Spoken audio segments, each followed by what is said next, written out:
Hello friends, வணக்கம் and welcome to my favourite recipes Tamil. இன்னைக்கு கீரை கூட்டு எப்படி செய்யுதுன்னு பார்க்கலாம்.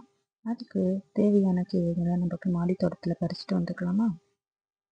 இன்னைக்கு அரைக்கீரையும் சிகப்பு தண்டு கீரையும் வச்சு தான் கூட்டு செய்ய போகிறேன். அதுக்கு தேவையான கீரையை பறிச்சுட்டு வந்துக்கலாம். பறிச்சுட்டு வந்து கட் பண்ணி வச்சாச்சு. இப்போது கூட்டு எப்படி செய்யுதுன்னு பார்க்கலாம். அதுக்கு தேவையான பொருட்கள்: கீரை, பூண்டு, வெங்காயம், பச்சை மிளகாய், தக்காளி, சிறுபருப்பு வேக வச்சு வச்சுருக்கேன். கடாய் வச்சுக்கலாம். அதில் கொஞ்சமாக எண்ணெய் ஊற்றிட்டு வெங்காயம் 2 வெங்காயம் அரிஞ்சு வச்சுருக்கேன், அதையும் சேர்த்து நல்லா வதக்கிக்கலாம்.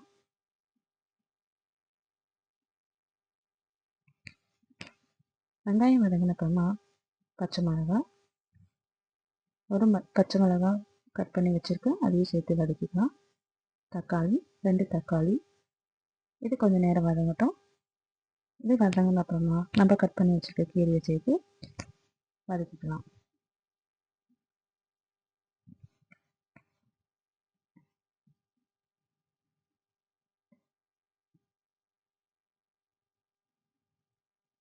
ஒரு 2 நிமிஷம் நல்லா வதங்கட்டும். வதங்கின அப்புறமா தண்ணி சேர்த்து இதை வேக வச்சுக்கலாம். மூடி போட்டு வேக வச்சுக்கலாம்.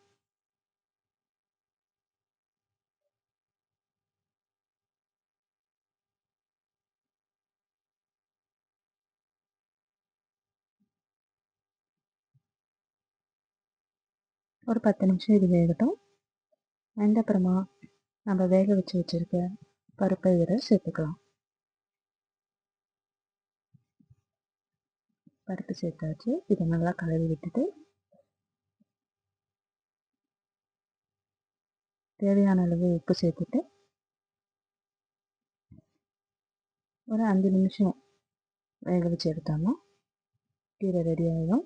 அதை தாளிச்சிக்கலாம். தாளிக்கிறதுக்கு ஒரு கடாய் வச்சுட்டு கொஞ்சமாக எண்ணெய் ஊற்றிக்கலாம்.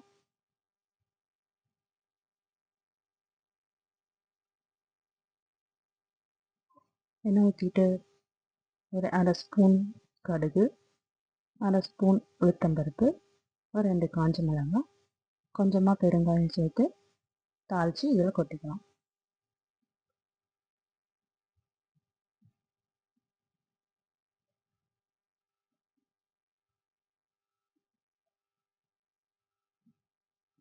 தாளித்து கொட்டிட்டோம்னா கீரை கூட்டு ரெடி ஆயிடுச்சு. சுட சுட சாதத்தில் நெய் ஊற்றி கீரை போட்டு சாப்பிட்டீங்கன்னா ரொம்ப டேஸ்ட்டாக இருக்கும். நீங்களும் இதை ட்ரை பண்ணி பாருங்கள். ட்ரை பண்ணிவிட்டு எப்படி இருந்ததுன்னு கமெண்ட் பண்ணுங்கள். நம்ம சேனலை சப்ஸ்கிரைப் பண்ணிக்கோங்க, ஷேர் பண்ணுங்கள், லைக் பண்ணுங்கள். தேங்க்யூ ஃபார் வாட்சிங்.